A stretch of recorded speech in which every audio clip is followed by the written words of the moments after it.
आप पढ़ रहे हैं हिंदी गद्य के विकास का संक्षिप्त इतिहास और इस क्रम में पढ़ रहे थे शुक्लोत्तर युग। शुक्लोत्तर युग को छायावादोत्तर या प्रगतिवादी युग भी कहा जाता है। आपसे पूछे छायावादोत्तर क्या होता है? उत्तर माने बाद में।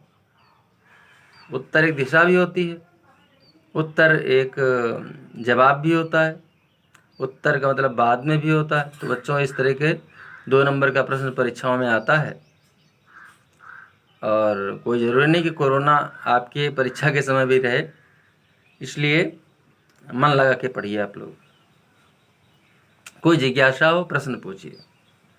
हिंदी में प्रश्न न करना आपकी आदत सी बन गई है। चलो भगवान करें आप लोग पूर्ण हो जाएं हिंदी के ज्ञान में, कम से कम सहयोग लेना पड़े सर लोगों से, बहुत अच्छी बात है।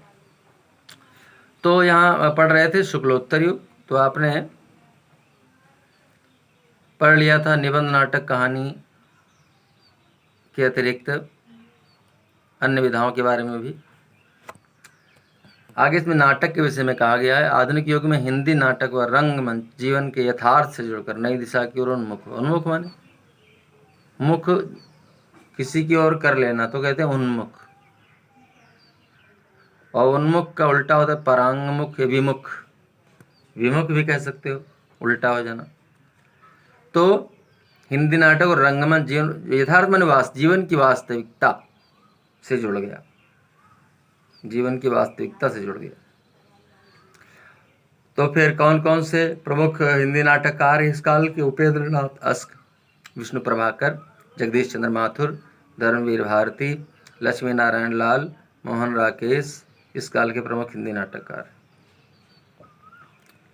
कथा साहित्य के क्षेत्र में मार्क्स के समाजवाद तथा फ्रायड के मनोविश्लेषणवाद का विशेष प्रभाव दिखाई पड़ता है। आज की पीढ़ी के जीवन के संघर्ष, आकांक्षाएं, आशाएं, कुंठाएं, विद्रोह तथा नवीन जीवन मूल्यों की तलाश इस युग की कहानियों उपन्यासों के प्रमुख विषय। कोई शब्द आपको आए तुरंत उसको पूछिए इसका मीन्स क्या होता है। जीवन मूल्य का मतलब वो नैतिक तत्व, जीवन मूल्य, नैतिक मूल्य जो हमारे जीवन के लिए, समाज के लिए आवश्यक है। तो नवीन जीवन मूल्य का मतलब कुछ ऐसी नई नई बातें जो हमें धारण करनी आवश्यक हो जीवन में। तो इसी तरह से शेखर एक जीवनी, ये बीच में जो है विसर्ग नहीं है, विसर्ग होता है टच करके, और राज से थोड़ा स्पेस हो गया है तो इसको कॉलन बोलते हैं, कॉलन। हिंदी में ध्यान नहीं आ रहा, बता देंगे बाद में। शेखर एक जीवनी और परंतु अज्ञे का है, परंतु, बहती गंगा, सूरज का 7वां घोड़ा, ऐसे ही उपन्यास है। जैनेन्द्र अज्ञेय, भगवती चरण वर्मा, धर्मवीर भारती, मन्नू भंडारी, यशपाल अमृतनागर आदि इस युग के प्रमुख उपन्यासकार एवं कहानीकार हैं। बात करें निबंध की, तो निबंध के क्षेत्र में नवीन शैलियों, विषयों तथा रूपों का विकास हुआ एवं सांस्कृतिक, वैयक्तिक तथा सामयिक, सामयिक का मतलब लेटेस्ट, समयानुकूल विषयों पर विचारात्मक, दार्शनिक, भावात्मक, हास्य व्यंग्यात्मक और समीक्षात्मक। समीक्षा का मतलब क्या होता है? गुण और दोषों का निष्पक्षतापूर्वक अवलोकन करना। तो समीक्षात्मक निबंधों की रचना हुई। तो ऐसे निबंध रचने वाले कौन कौन से लेखक हैं? हजारी प्रसाद द्विवेदी, जैनेन्द्र अज्ञेय, विद्यानिवास मिश्र, रामवृक्ष बेनीपुरी, वासुदेव शरण अग्रवाल, महादेवी वर्मा, हरिशंकर परसाई इस युग के निबंधकारों में विशेष रूप से उल्लेखनीय हैं।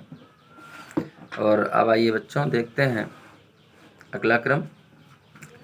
इसमें कुछ रचनाएं दी गई हैं, ये आपको याद कर लेना। प्रमुख रचनाकार युग के हिसाब से शुक्लोत्तर, शुक्लोत्तर तो क्या है? 2 बार क्यों दिया है? क्योंकि विधाएं 4 यहाँ दी गई, निबंध, उपन्यास, कहानी और नाटक।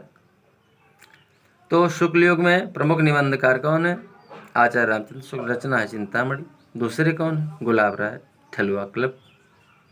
शुक्लोत्तर युग में हजारी प्रसाद द्विवेदी, रचना है कल्पलता। जैनेन्द्र कुमार, जड़ की बात। उपन्यासकारों की बात करें तो प्रेमचंद है, इसी युग की बात शुक्ल युग में। उनका गबन, आचार्य चतुर्सेन शास्त्री का आत्मदाह, यशपाल का झूठा सच, भगवती चरण वर्मा का भूले बिसरे चित्र।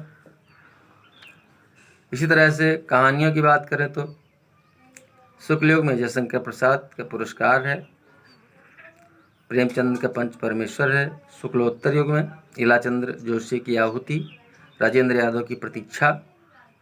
नाटककारों में बात करें तो जयशंकर प्रसाद का चंद्रगुप्त, हरिकृष्ण प्रेमी कृत प्रतिशोध, और शुक्लोत्तर युग में उपेंद्र नाथ अस का जय पराजय, विष्णु प्रभाकर का कुहासा और किरण।